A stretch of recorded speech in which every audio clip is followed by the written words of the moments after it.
Assalamualaikum warahmatullahi wabarakatuh. Di video kali ini saya akan membahas cara mengubah pecahan ke dalam bentuk persen. Untuk itu terus tonton video aku ya. Dan aku ingetin jangan sampai lupa tekan subscribe-nya dan loncengnya agar setiap ada video terbaru aku itu muncul di beranda kalian.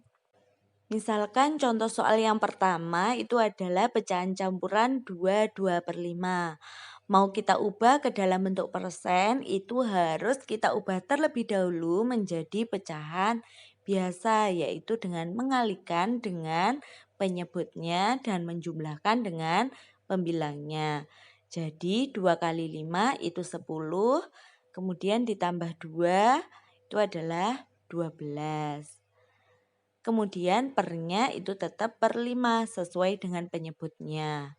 Kemudian 12/5 ini mau kita ubah ke dalam bentuk persen. Itu ada dua cara adik-adik. Jadi perhatikan. Cara yang pertama yaitu 12/5 penyebutnya itu adalah 5. Jadi kita kalikan 5 kali berapa? Itu hasilnya 100 karena mau kita ubah ke dalam bentuk persen. Persen itu adalah per 100.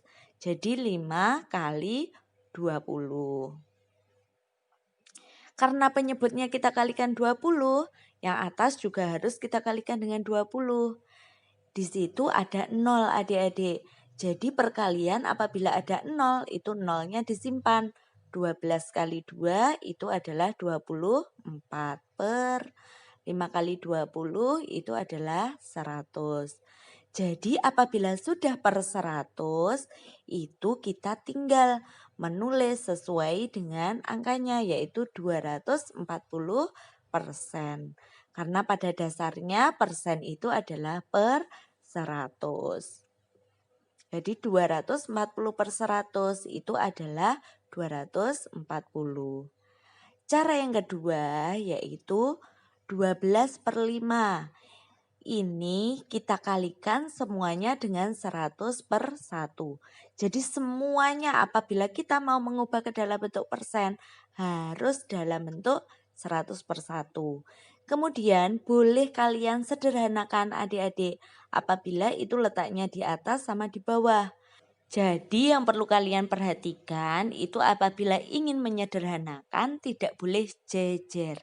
Tetapi harus letaknya atas dan bawah atau pembilang dengan penyebut. Jadi ini dari sini yang bisa kita sederhanakan yaitu 5 dan 100. 5 kita bagi 5 nilainya 1, 100 bagi 5 itu nilainya 20. Apabila ini sudah satu-satu bawahnya, jadi tinggal kita tulis 12 kali 20 per 1. Apabila 1 itu tidak perlu kalian tulis adik-adik. Karena berapapun apabila kita bagi 1 itu hasilnya akan tetap. Karena di sini ada 0 perkalian, nolnya terlebih dahulu kita simpan. Jadi tinggal 12 kali 2 itu 24. Jadi hasilnya 240%. Sama bukan? Cara 1 dan cara 2. Ini kita gunakan apabila kalian sudah bisa atau menguasai menyederhanakan. Tapi apabila belum, ini caranya 12/5 tetap kita kalikan dengan 100/1. Kemudian 12 kali 100 itu ada nolnya. Nolnya kita simpan terlebih dahulu sebanyak 2. Jadi tinggal 12 kali 1 itu adalah 12. Kemudian 5 kali 1 adalah 5. Ingat adik-adik, itu atas kali atas, bawah kali bawah. Kemudian dari sini kita bagi dengan pembagian seperti biasanya, yaitu 1200 itu di dalam, kemudian kita bagi 5. Yang kita lihat itu adalah 12. Jadi 12 bagi 5, 2. 2 kali 5, 10. Kita kurangi 2, kemudian 1 kurangi 1, 0. Ini nolnya turun karena apa? 2 kita bagi 5 itu tidak bisa. 20 bagi 5 adalah 4, hasilnya 20, kemudian 0. Ini nolnya belum sempat turun adik-adik, jadi naik ke atas. Jadi hasilnya adalah 240%.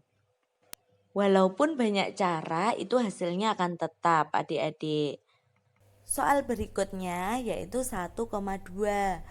Ini mau kita ubah ke dalam bentuk persen, harus ubah terlebih dahulu dalam bentuk pecahan biasa. Jadi 12/1. Di belakang koma hanya ada satu angka, jadi penambahannya 0, 1. Apabila ada dua angka, itu tambahkan sebanyak 20 atau 100. Dari sini mau kita ubah ke dalam bentuk persen, yaitu dengan cara mengalikan dengan 100/1. Semuanya harus kalikan per 1 apabila mau kita ubah ke dalam bentuk persen. Atas bawah 0 itu boleh dicoret adik-adik atau disederhanakan. Tinggal 12 kali 10 itu adalah 120%. Jadi 1,2 itu adalah 120%. Kemudian soal yang kedua yaitu misalkan 0,25. Kita ubah terlebih dahulu dalam bentuk persen. Adik-adik, jadi 25/1, di belakang koma ada dua angka, jadi nolnya sebanyak 2. Dari sini kalian perhatikan adik-adik, itu sudah dalam bentuk persen. Jadi tinggal kita tulis 25%. Jadi yang perlu kalian perhatikan adik-adik, apapun itu bentuk pecahannya, apabila dalam bentuk pecahan campuran, pecahan desimal itu harus diubah terlebih dahulu menjadi pecahan biasa, baru diubah ke dalam bentuk desimal. Kesimpulan dari video ini, saya merekomendasikan untuk menggunakan cara yang kedua saja adik-adik.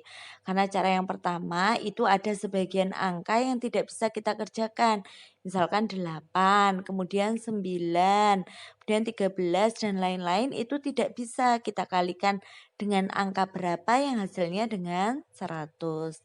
Jadi cara yang kedua itu akan lebih memudahkan kalian untuk mensiasati apabila hasil persen ini itu dalam bentuk desimal.